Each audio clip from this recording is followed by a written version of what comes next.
എല്ലാവർക്കും നമസ്കാരം. സാഫിർജാൻ EXന്റെ ടാലി പ്രൈമിനെ അടിസ്ഥാനമാക്കിയുള്ള പുതിയൊരു ക്ലാസ്സിലേക്ക് എല്ലാവർക്കും ഒരിക്കൽ കൂടി സ്വാഗതം. നമ്മുടെ ഇന്നത്തെ ക്ലാസ്സിൽ നമ്മുടെ വർക്ക് ബുക്കിലെ രണ്ടാമത്തെ വർക്കാണ് നമ്മളിന്ന് ചെയ്യാൻ പോകുന്നത്. കഴിഞ്ഞ ക്ലാസ്സിൽ നമ്മളിതിൻ്റെ ഒന്നാമത്തെ വർക്ക് കഴിഞ്ഞു അല്ലേ?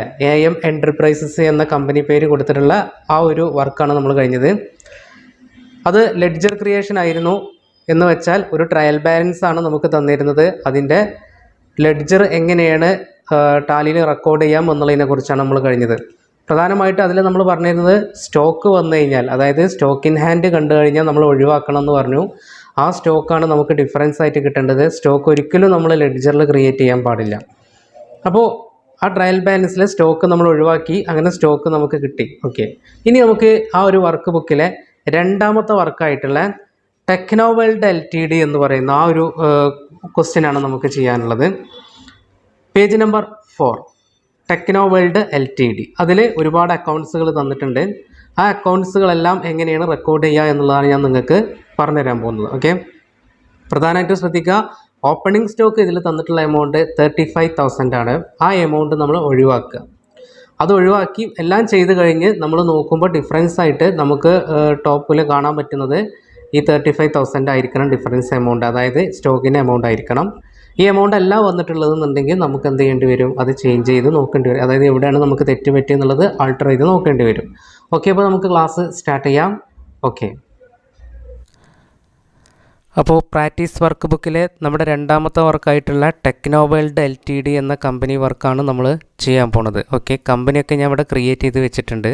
ഓക്കെ, അപ്പോൾ ഇനി നമ്മൾ വീണ്ടും അതിലേക്ക് പോകണില്ല. ഇനി നമ്മൾ നേരിട്ട് വർക്കാണ് ചെയ്യാൻ പോണത്. ഓക്കെ, അപ്പോൾ നമുക്ക് ക്ലാസ് സ്റ്റാർട്ട് ചെയ്യാം. അപ്പോൾ ഇതാണ് കേട്ടോ നമ്മുടെ വർക്ക് എന്ന് പറയുന്നത്, ടെക്നോവേൾഡ് LTD. അപ്പോൾ ഇത്രയും അക്കൗണ്ട്സുകളാണ് നമുക്കിതിൽ ചെയ്യാനുള്ളത്. അതിൽ പ്രത്യേകം ശ്രദ്ധിക്കേണ്ട കാര്യം നേരത്തെ പറഞ്ഞു, ഓപ്പണിംഗ് സ്റ്റോക്ക് എന്ന് കാണുന്ന ഈ ഒരു അക്കൗണ്ട് ഒഴികെ ബാക്കിയുള്ള എല്ലാ അക്കൗണ്ട്സുകളും നമുക്ക് റെക്കോർഡ് ചെയ്യേണ്ടതായിട്ടുണ്ട്. ഓക്കെ, അപ്പോൾ നമുക്ക് ക്ലാസ് സ്റ്റാർട്ട് ചെയ്യാം. ഓക്കെ, അപ്പോൾ ഇതിൽ നമുക്ക് ആദ്യം പറഞ്ഞിട്ടുള്ളത് സാലറിയാണ്. സാലറി എങ്ങനെയാണ് നമുക്ക് റെക്കോർഡ് ചെയ്യുക എന്നുള്ളത് നമുക്ക് നോക്കാം. ഓക്കെ, മുമ്പത്തെ വീഡിയോയിൽ നമ്മൾ പറഞ്ഞ കാര്യം തന്നെയാണ്. നമ്മൾ ക്രിയേറ്റിൽ വരിക, ലെഡ്ജറിൽ വരിക, നമ്മൾ നേരിട്ട് സാലറി എന്ന അക്കൗണ്ടിനെ നമ്മൾ ക്രിയേറ്റ് ചെയ്യാൻ പോവുകയാണ്. ഓക്കെ, സാലറി നമുക്കറിയാം ഒരു ഇൻഡയറക്റ്റ് എക്സ്പെൻസ് ആണ് അല്ലേ? ഇൻഡയറക്റ്റ് എക്സ്പെൻസ് കൊടുത്തു. അതിനുശേഷം എമൗണ്ടായിട്ട് നമുക്ക് തന്നിട്ടുണ്ടായിരുന്നത് 27,000 എമൗണ്ട് തന്നിട്ടുള്ളത്. ഓക്കെ, ഞാനത് കൊടുത്തു, എൻ്റർ ചെയ്യുന്നു, നേരെ സേവ് ചെയ്യാം. ഇനി അടുത്തതായിട്ട് നമ്മൾ രണ്ടാമതായിട്ട് നമ്മുടെ വർക്കിൽ കണ്ടിട്ടുള്ളത് ജനറൽ എക്സ്പെൻസിനെയാണ്. ഓക്കെ, ജനറൽ എക്സ്പെൻസ് നമ്മളെ സംബന്ധിച്ചിടത്തോളം ഒരു ഇൻഡയറക്റ്റ് എക്സ്പെൻസ് ആണ്. കാരണം മാനുഫാക്ചറിങ്ങുമായിട്ടോ അല്ലെങ്കിൽ പർച്ചേസുമായിട്ടൊന്നും കണക്ഷൻ ഇല്ലാത്തൊരു എക്സ്പെൻസാണ് ജനറൽ എക്സ്പെൻസ് എന്ന് പറയുമ്പം. പൊതു ചെലവുകളാണ്. 7,600 നമ്മുടെ എമൗണ്ട്. അതിന് മുമ്പ് ഒരു കാര്യം ശ്രദ്ധിക്കുക, നമ്മളിപ്പോൾ 27,000 ഇവിടെ സാലറി റെക്കോർഡ് ചെയ്തപ്പോൾ നമ്മൾ ഡിഫറൻസ് ഇവിടെ വന്നിട്ടുണ്ട് 27,000. അപ്പോൾ ഡെബിറ്റ് ആയിട്ടാണ് വന്നിട്ടുള്ളത്. കാരണം സാലറി ഒരു ഡെബിറ്റ് അക്കൗണ്ട് ആണല്ലോ എക്സ്പെൻസ്. അപ്പോൾ അതിന് നമ്മൾ ആദ്യമായിട്ട് റെക്കോർഡ് ചെയ്തപ്പോൾ ഡെബിറ്റ് സൈഡിലേക്കാണ് അതിൻ്റെ ഡിഫറൻസ് വന്നിട്ടുള്ളത്. എന്ന് വെച്ചാൽ അസറ്റിൻ്റെ സൈഡിലേക്കാണ് അത് എഫക്റ്റ് ചെയ്തിട്ടുള്ളത്. ഓക്കെ, അപ്പോൾ ഇനി ക്രെഡിറ്റ് സൈഡ് അഥവാ ഇൻകം ലയബിലിറ്റിയും വരുന്നതിനനുസരിച്ച് ഇവിടെ ഇനി കുറഞ്ഞു കൂടിക്കൊണ്ടിരിക്കുകയുള്ളൂ. അപ്പോൾ നമുക്ക് നോക്കാം. 7,600 നമ്മുടെ ജനറൽ എക്സ്പെൻസ് തന്നിട്ടുള്ളത്. അപ്പോൾ ഇവിടെ ഡിഫറൻസ് കൂടിയിട്ടുണ്ട്. അപ്പോൾ ഈ ഡിഫറൻസ് നിങ്ങൾ എപ്പോഴും ശ്രദ്ധിക്കണം. ഇവിടെ നമുക്ക് ഇനി ആയി വരേണ്ടത് നമ്മുടെ ഓപ്പണിംഗ് സ്റ്റോക്കിൻ്റെ എമൗണ്ടാണ് നമുക്കിവിടെ കിട്ടേണ്ടത് അല്ലേ? 35,000 നമ്മൾ കണ്ടു കഴിഞ്ഞു. ഓക്കെ, നേരെ എൻ്റർ ചെയ്യാം. ഇനി അടുത്തതായിട്ട് നമുക്ക് തന്നിട്ടുണ്ടായി നമ്മുടെ വർക്കിൽ ടാക്സസ് ആൻഡ് ഇൻഷുറൻസ് ആണ്. ഓക്കെ, ടാക്സസ് ആൻഡ് ഇൻഷുറൻസും ഇൻഡയറക്റ്റ് എക്സ്പെൻസസ് ആണ്. ഓക്കെ, ഇൻഡയറക്റ്റ് എക്സ്പെൻസ് ആയിട്ട് നമ്മൾ കൊടുക്കേണ്ടത് 11,900 അതിൻ്റെ എമൗണ്ട് തന്നിട്ടുള്ളത്. ഓക്കെ, അപ്പോൾ നേരെ എൻ്റർ ചെയ്യുന്നു, സേവ് ചെയ്യുന്നു. ഇനി അടുത്തതായിട്ട് നമുക്ക് കൊടുക്കാനുള്ളത് ക്യാപിറ്റൽ അക്കൗണ്ടാണ്. എപ്പോഴും ക്യാപിറ്റൽ അക്കൗണ്ട് ആയിരിക്കും ആദ്യം വരിക. പക്ഷേ നമ്മുടെ ഈ ഒരു വർക്കിൽ നമുക്ക് ആദ്യം വന്നിട്ടുള്ളത് സാലറി ആയതുകൊണ്ട് നമ്മൾ അതാണ് ഫസ്റ്റ് ചെയ്തിട്ടുള്ളത്. ക്യാപിറ്റലിൻ്റെ അണ്ടറായിട്ട് നമുക്ക് കൊടുക്കാനുള്ളത് ക്യാപിറ്റൽ അക്കൗണ്ട് തന്നെയാണ് നമ്മൾ കൊടുക്കുക. അപ്പോൾ അത് കൊടുത്ത ശേഷം നമുക്കതിന് എമൗണ്ട് കൊടുക്കാനുള്ളത് 1,20,000 നമ്മുടെ വർക്കിൽ നമുക്ക് തന്നിട്ടുള്ളത്. ക്യാപിറ്റൽ എമൗണ്ട് നമുക്ക് നോക്കിക്കഴിഞ്ഞാൽ മതി, ക്രെഡിറ്റ് സൈഡിലാണ് വന്നിട്ടുള്ളത്. അപ്പോൾ എന്തായാലും ക്രെഡിറ്റ് സൈഡിൽ വരുമ്പോൾ അത് നമ്മുടെ ഡിഫറൻസ് എന്താ ചെയ്യുക, ഡിഫറൻസ് കുറയാണ് ചെയ്യുക. ഡിഫറൻസ് കുറഞ്ഞപ്പോൾ ക്രെഡിറ്റിൻ്റെ ഭാഗത്തായിരിക്കും എമൗണ്ട് വരിക.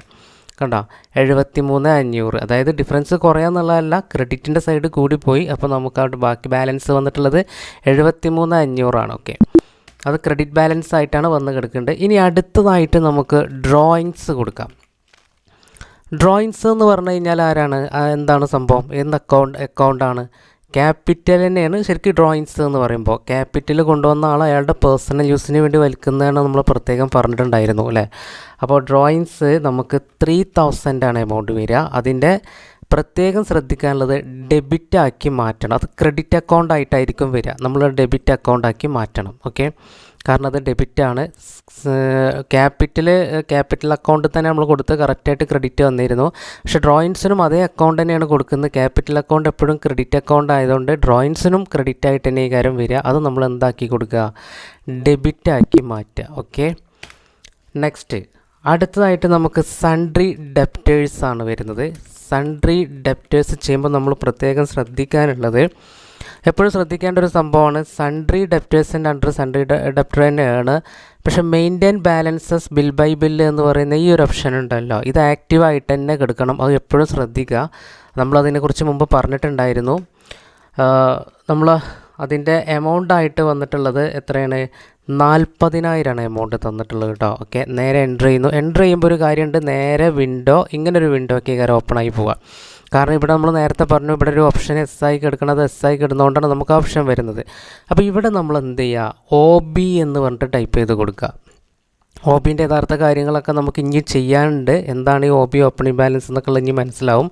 ഇപ്പോൾ തൽക്കാലം നമ്മൾ മനസ്സിലാക്കേണ്ടത് ഓൾഡ് ബാലൻസിൻ്റെ ഒരു ബില്ലാണ് എന്നുള്ളത് മാത്രം നമ്മൾ മനസ്സിലാക്കി കൊടുക്കുക ഓക്കെ. സൺട്രി ക്രെഡിറ്റേഴ്സാണ് അടുത്ത അക്കൗണ്ട്. നോക്കാം, സൺട്രി ക്രെഡിറ്റേഴ്സ് വരുമ്പോൾ നമ്മൾ എന്താ ചെയ്യേണ്ടത്, അണ്ടർ സൺട്രി ക്രെഡിറ്റർ തന്നെയാണ് കൊടുക്കുക അല്ലേ. നമ്മൾ ഡെപ്റ്റേഴ്സ് കൊടുത്ത പോലെ സൺട്രി ക്രെഡിറ്റർ തന്നെയാണ് സൺട്രി ക്രെഡിറ്ററിൻ്റെ എമൗണ്ട് അണ്ടറായിട്ട് വരും. 44,000 നമുക്ക് എമൗണ്ട് തന്നിട്ടുള്ളത്. OB കൊടുക്കുക. അപ്പോൾ സൺട്രി ഡെപ്റ്ററിനും സൺട്രി ക്രെഡിറ്ററിനാണ് നമ്മൾ എന്ത് ചെയ്യേണ്ടത്, OB കൊടുക്കേണ്ടത്. ഇനി അതിന് ശേഷം നമുക്ക് തന്നിട്ടുള്ളത് ബാഡ് ഡെപ്റ്റാണ്. ബാഡ് ഡെപ്റ്റ് തന്നു കഴിഞ്ഞാൽ നമ്മൾ എന്താ ചെയ്യുക, അതിൻ്റെ അണ്ടർ ഇൻഡയറക്റ്റ് എക്സ്പെൻസ് ആണ്. കാരണം ബാഡ് ഡെപ്റ്റ് എന്ന് പറഞ്ഞു കഴിഞ്ഞാൽ എന്താണ്, നമ്മുടെ എന്താണ് സൺട്രി ഡെപ്റ്റർ ഉണ്ടല്ലോ, സൺട്രി ഡെപ്റ്റർ എന്ന് പറഞ്ഞു കഴിഞ്ഞാൽ നമുക്ക് ഇങ്ങോട്ട് പണം തരാനുള്ള ആളുകളാണ്. അവരുടെ എമൗണ്ട് നമ്മൾ എഴുതി തള്ളുകയാണ് അല്ലേ, റൈറ്റ് ഓഫ് ചെയ്ത് കളയുന്നതിനാണ്. അത് നമ്മളെ സംബന്ധിച്ചിടത്തോളം ഇൻഡയറക്റ്റ് എക്സ്പെൻസ് ആണ്. കാരണം നമുക്ക് കിട്ടാനുള്ള ഒരു എമൗണ്ട് കിട്ടാതെ പോവുകയാണ് എന്നർത്ഥം. ഇനിയാണ് നമ്മൾ ശ്രദ്ധിക്കേണ്ട സംഭവം വരുന്നത്. അതായത് ബാഡ് ഡെപ്റ്റ് കഴിഞ്ഞാൽ പിന്നെ ഇതിൽ തന്നിട്ടുള്ളത് ഓപ്പണിംഗ് സ്റ്റോക്കാണ്. ഈ ഓപ്പണിംഗ് സ്റ്റോക്ക് നമ്മൾ ഒഴിവാക്കിയിട്ട് വേണം ബാക്കി ചെയ്യാൻ ഓക്കെ. നമ്മുടെ ഡിഫറൻസ് ഇവിടെ കൂടി കുറഞ്ഞുകൊണ്ടിരിക്കുന്നുണ്ട്, എപ്പോഴും ശ്രദ്ധിക്കുക. അപ്പോൾ അടുത്ത അക്കൗണ്ട് എന്ന് പറഞ്ഞു കഴിഞ്ഞാൽ നമുക്ക് പർച്ചേസിനെയാണ് കൊടുക്കാനുള്ളത്. പർച്ചേസിൻ്റെ അണ്ടർ എന്താണ് വരിക, പർച്ചേസ് അക്കൗണ്ട്. അങ്ങനെ പർച്ചേസ് അക്കൗണ്ട് നമ്മൾ കൊടുത്ത ശേഷം 80,000 പർച്ചേസിന് എമൗണ്ട് തന്നിട്ടുള്ളത് ഓക്കെ. അതിനുശേഷം വേജസ് ആണ്. വേജിൻ്റെ അണ്ടറോ ഡയറക്റ്റ് എക്സ്പെൻസ് ആണ് അല്ലേ, ഡയറക്റ്റ് ആണ്, മാറിക്കൊടുക്കരുത്, ഡയറക്റ്റ് എക്സ്പെൻസ് കൊടുക്കുക. അപ്പോൾ ഡയറക്റ്റ് എക്സ്പെൻസ് ആയിട്ട് നമ്മൾ കൊടുക്കുമ്പോൾ 4,200 എമൗണ്ട് തന്നിട്ടുള്ളത് ഓക്കെ. Next sales. ഒരു സെയിൽ അക്കൗണ്ടിനെ നമുക്കിതിൽ റെക്കോർഡ് ചെയ്യേണ്ടി വരിക. സെയിൽസ് അക്കൗണ്ട് ആയിട്ട് തന്നെയാണ് നമുക്ക് റെക്കോർഡ് ചെയ്യേണ്ടി വരുന്നത്. അതിന് എമൗണ്ട് 1,40,500 കേട്ടോ നമുക്ക് എമൗണ്ട് തന്നിട്ടുള്ളത്. അത് ഏറ്റവും കൂടുതലുള്ള എമൗണ്ട് തന്നെയാണ് ഇതിൽ വരുന്നത്. അടുത്തതായിട്ട് ബാങ്ക് ഓവർ ഡ്രാഫ്റ്റിനെയാണ് നമുക്ക് റെക്കോർഡ് ചെയ്യാനുള്ളത്. ബാങ്ക് ഓവർ ഡ്രാഫ്റ്റ് എന്താണ്? ബാങ്ക് ഓവർ ഡ്രാഫ്റ്റ് ബാങ്ക് അക്കൗണ്ടിലുള്ളതിനേക്കാൾ കൂടുതൽ പണം വിഡ്രോ ചെയ്യേണ്ടി വന്ന അവസ്ഥയാണ് അല്ലേ. അതുകൊണ്ട് അതിന് ബാങ്ക് OD അക്കൗണ്ടാണ് നമ്മൾ കൊടുക്കേണ്ടത്. അപ്പോൾ ബാങ്കിൻ്റെ ഒരു ഫെസിലിറ്റിയാണത്. അപ്പോൾ നേരെ എൻട്രി ചെയ്യുക. എൻട്രി ചെയ്തിട്ട് ബാങ്ക് ഓവർ ഡ്രാഫ്റ്റ് നമുക്കൊരു ലൈബിലിറ്റി അക്കൗണ്ട് ആയതുകൊണ്ട് തന്നെ അത് ക്രെഡിറ്റ് അക്കൗണ്ടിലേക്കായിരിക്കും പോവുക. 15,000 എമൗണ്ട് കൊടുക്കുന്നു, നേരെ എൻട്രി ചെയ്യുക, സേവ് ചെയ്യുക. നെക്സ്റ്റ് നമുക്ക് കൊടുക്കാനുള്ളത് എന്താണ്? കമ്മീഷൻ റെസീവ്ഡിനാണ് അല്ലേ. കമ്മീഷൻ റെസീവ്ഡ് കൊടുക്കുമ്പോൾ ശ്രദ്ധിക്കേണ്ടത് അണ്ടർ ഇൻഡയറക്റ്റ് ഇൻകമാണ് കൊടുക്കേണ്ടത്. ഇൻഡയറക്റ്റ് ഇൻകം കൊടുക്കുന്നു. കമ്മീഷൻ റിസീവ്ഡ് 10,000 കൊടുക്കേണ്ടത്. 10,000 കൊടുത്തു എമൗണ്ട്. അപ്പോൾ അത് കഴിഞ്ഞു. ഇനി കൂടുതൽ നമുക്ക് ഇൻഡയറക്റ്റ് എക്സ്പെൻസുകളൊക്കെ വരുന്നുണ്ട്. അഡ്വർടൈസ്മെൻറ്റ് ചാർജ് അല്ലേ, പരസ്യ ചെലവാണ് അഡ്വർടൈസ്മെൻറ്റ് ചാർജ് എന്ന് പറഞ്ഞു കഴിഞ്ഞാലൊക്കെ. പരസ്യത്തിന് വേണ്ടി നമ്മൾ ചിലവാക്കിയ ചിലവാണ്. അപ്പോൾ അഡ്വർടൈസ്മെൻറ്റ് എന്നാണ് അതിൽ തന്നിട്ട് ഞാൻ അഡ്വർടൈസ്മെൻറ്റ് ചാർജ് എന്ന് പറഞ്ഞിട്ട് കൊടുത്തു. അണ്ടർ ഇൻഡയറക്റ്റ് എക്സ്പെൻസസ് ആണ്. അപ്പോൾ അത് ഇൻഡയറക്റ്റ് എക്സ്പെൻസാണ്. 7500 അതിൻ്റെ എമൗണ്ട് തന്നിട്ടുള്ളത്. നെക്സ്റ്റ് നമുക്ക് ഇൻട്രസ്റ്റിനാണ് തന്നിട്ടുള്ളത്. അപ്പോൾ ഇൻട്രസ്റ്റ് കൊടുക്കാം അണ്ടർ ഇൻഡയറക്റ്റ് എക്സ്പെൻസ്. ഇവിടെ എല്ലാവർക്കും പ്രശ്നം എന്താണ്, ഒരു സംശയം വരും. കാരണം ഇൻട്രസ്റ്റ് നമുക്ക് ഇൻകം ആയിക്കൂടെ എന്നുള്ളത്. പക്ഷേ ഇവിടെ നമ്മൾ ശ്രദ്ധിക്കണം, ഇൻട്രസ്റ്റ് എന്ന് മാത്രമേ തന്നിട്ടുള്ളൂ, പെയ്ഡ് റിസീവ്ഡ് ഇങ്ങനെ തന്നിട്ടില്ല. അതുകൊണ്ട് തന്നെ നമ്മൾ ശ്രദ്ധിക്കേണ്ട കാര്യം, ഈ ഇൻട്രസ്റ്റ് ഡെബിറ്റിലാണോ ക്രെഡിറ്റിലാണോ നോക്കുക. ഇത് ക്രെഡിറ്റിലായിരുന്നു എന്നുണ്ടെങ്കിൽ മാത്രമേ ഇൻകം ആവുള്ളൂ. കാരണം ഇൻകം അക്കൗണ്ടുകൾ മാത്രമേ ക്രെഡിറ്റ് ആവുള്ളൂ, ഇൻകം ലയബിലിറ്റിയും. അപ്പോൾ ഇൻട്രസ്റ്റ് ഇത് നമുക്ക് ഡെബിറ്റിലാണ് തന്നിട്ടുള്ളത്. അതുകൊണ്ട് എക്സ്പെൻസ് ആണ്, പേയ്മെൻ്റ് ആയിട്ടാണ് നമുക്ക് വന്നിട്ടുള്ളത് എന്നർത്ഥം. അപ്പോൾ നമുക്ക് ഇൻട്രസ്റ്റ് 3700 എമൗണ്ട് കൊടുക്കേണ്ടത്. സേവ് ചെയ്യുന്നു. ഓക്കെ, അപ്പോൾ ഞാൻ അതും കൊടുത്തു കഴിഞ്ഞു. ഇനി അടുത്തതായിട്ടാണ് നമുക്ക് ഫർണിച്ചർ അക്കൗണ്ടിനെ ക്രിയേറ്റ് ചെയ്യാനുള്ളത്. ഫർണിച്ചർ അക്കൗണ്ട് നമുക്കറിയാം ഒരു ഫിക്സഡ് അസറ്റാണല്ലോ, ഒരു വസ്തുവാണല്ലോ. എന്തായാലും നമുക്ക് ഫിക്സഡ് അസറ്റായിട്ടാണ് റെക്കോർഡ് ചെയ്യാനുള്ളത്. അപ്പോൾ ഞാൻ 12000 നമുക്ക് തന്ന എമൗണ്ട് ഞാനത് കൊടുത്തു. അതിനുശേഷം പിന്നെ വന്നിട്ടുള്ളത് ബിൽഡിംഗ് ആണ്. ബിൽഡിംഗ് അക്കൗണ്ട് നമുക്കറിയാം എന്താണ്, ഒരു ഫിക്സഡ് അസറ്റാണ് എന്നുള്ളത് അല്ലേ, തീർച്ചയായിട്ടും ഒരു ഫിക്സഡ് അസറ്റാണ്.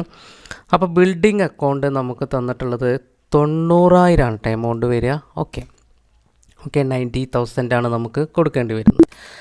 ഓക്കെ, ഇനി അതിന് ശേഷം മോട്ടോർ വെഹിക്കിളാണ് നമുക്ക് വന്നിട്ടുള്ളത്. Motor vehicle okay, motor vehicle under വരുന്നത് ഫിക്സഡ് അസറ്റ് തന്നെയാണ്. കാരണം അതും നമ്മുടെ ഒരു ആസ്തിയാണ് വരുന്നത്. അത് 50,000 അല്ലേ, 50,000 നമുക്ക് തന്ന എമൗണ്ട്. അപ്പോൾ അതും കൊടുത്തു കഴിഞ്ഞു.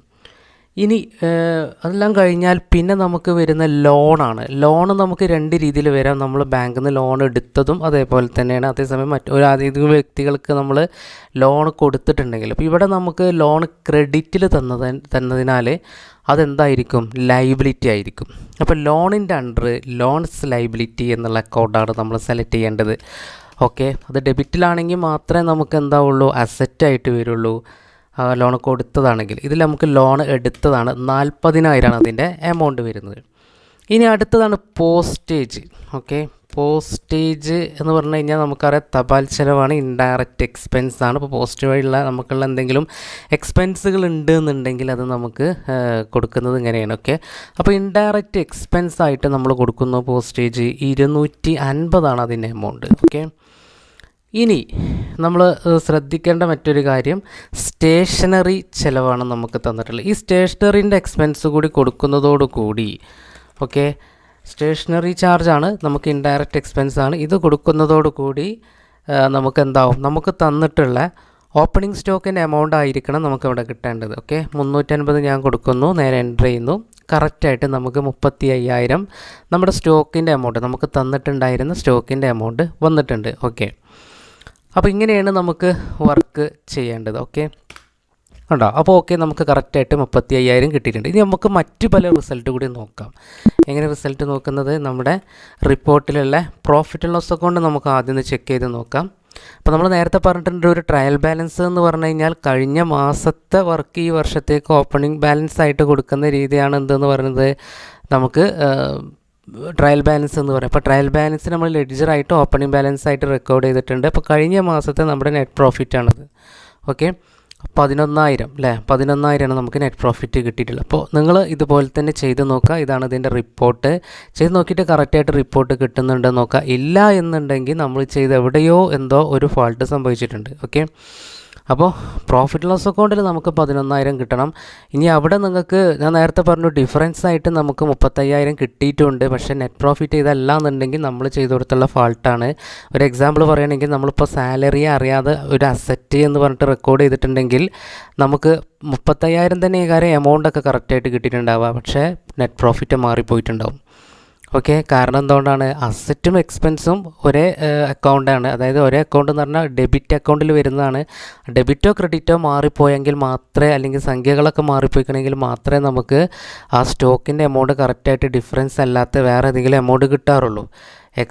ഇവിടെ എന്ത് ചെയ്യില്ല, അത് എഫക്റ്റ് ചെയ്യില്ല. അതേസമയം ഇവിടെയാണ് നമ്മുടെ പ്രോഫിറ്റ് ലോസ് അക്കൗണ്ടിലായിരിക്കും അതിൻ്റെ മാറ്റങ്ങൾ വന്നിട്ടുണ്ടാവുക. ഓക്കെ, അപ്പോൾ അതേപോലെ തന്നെയാണ് ബാലൻസ് ഷീറ്റ് എടുത്ത് നോക്കുക. ബാലൻസ് ഷീറ്റ് എടുത്ത് നോക്കിക്കഴിഞ്ഞാൽ നിങ്ങൾക്ക് ആൾട്ട് ഫോണാണ് കേട്ടോ ഡീറ്റെയിൽ ആയിട്ട് കിട്ടാൻ വേണ്ടി നമ്മൾ യൂസ് ചെയ്യേണ്ടത്. ബാലൻസ് ഷീറ്റോ അല്ലെങ്കിൽ പ്രോഫിറ്റ് ലോസ് അക്കൗണ്ടോ എടുത്തിട്ട് അപ്പോൾ ഇവിടെ നമുക്ക് ഡിഫറൻസ് ഇതാ നമ്മുടെ 35,000 രൂപ സ്റ്റോക്കിൻ്റെ ഡിഫറൻസ് അവിടെ വന്നിട്ടുണ്ട്. ഓക്കെ, അപ്പോൾ ഇതെങ്ങനെയാണ് പിന്നെ ഈ ഡിഫറൻസ് ആയിട്ട് കാലാകാലം എടുക്കുകയല്ല നമുക്ക് ചെയ്യുക. ഈ 35,000 ആണ് നമുക്ക് സ്റ്റോക്കായിട്ട് റെക്കോർഡ് ചെയ്യാണ്ടാവുക. ഓക്കെ, അപ്പോൾ അത് എങ്ങനെയാണെന്നുള്ളത് നമ്മളിനി വരും ക്ലാസ്സുകളിൽ പഠിക്കും. ഇപ്പോൾ നമ്മളിതിൻ്റെ ബേസിക് ആയിട്ടാണ്. അപ്പോൾ നമ്മൾ 2 വർക്കുകളാണ് നമ്മൾ കഴിഞ്ഞത്. ഒന്ന് നമ്മുടെ ഫസ്റ്റ് വർക്ക് നമ്മളിതിന് മുമ്പ് ചെയ്ത് കഴിഞ്ഞു അല്ലേ, AM എൻ്റർപ്രൈസസ്. അതിൽ നമുക്ക് കറക്റ്റായിട്ട് അതിൻ്റെ ഓപ്പണിംഗ് സ്റ്റോക്കിൻ്റെ എമൗണ്ട് 30,000 കിട്ടിയിട്ടുണ്ടായിരുന്നു. അപ്പോൾ ഇനി രണ്ടാമത്തെ വർക്കാണിത്. ഓക്കെ, അപ്പോൾ ഇനി നെക്സ്റ്റ് ക്ലാസ്സിൽ നമുക്ക് ഇതിലെ മൂന്നാമത്തെ വർക്ക് എങ്ങനെയാണ് ചെയ്യാൻ നോക്കാം. ഓക്കെ, അപ്പോൾ ബുക്ക് കിട്ടിയിട്ടുള്ളവർ തീർച്ചയായിട്ടും ഇത് ചെയ്ത് നോക്കുക, നന്നായിട്ട് പ്രാക്ടീസ് ചെയ്യുക. അതല്ല ബുക്ക് ഇനി ആവശ്യമുള്ളവരുണ്ടെങ്കിൽ ഈ സ്ക്രീനിൽ കാണിക്കുന്ന നമ്പറിലേക്ക് നിങ്ങൾ വാട്സപ്പ് ചെയ്യുക. ബുക്കുമായി ബന്ധപ്പെട്ട എല്ലാ ഡീറ്റെയിൽസും നിങ്ങൾക്ക് സെൻഡ് ചെയ്യുന്നതാണ്. വീണ്ടും നമുക്ക് കാണാം. ഓക്കെ, അപ്പോൾ വീണ്ടും നമുക്ക് നെക്സ്റ്റ് വീഡിയോ ആയിട്ട് വീണ്ടും വരാം. അതുവരെ എല്ലാവർക്കും ഒരിക്കൽ കൂടി നന്ദി, നമസ്കാരം.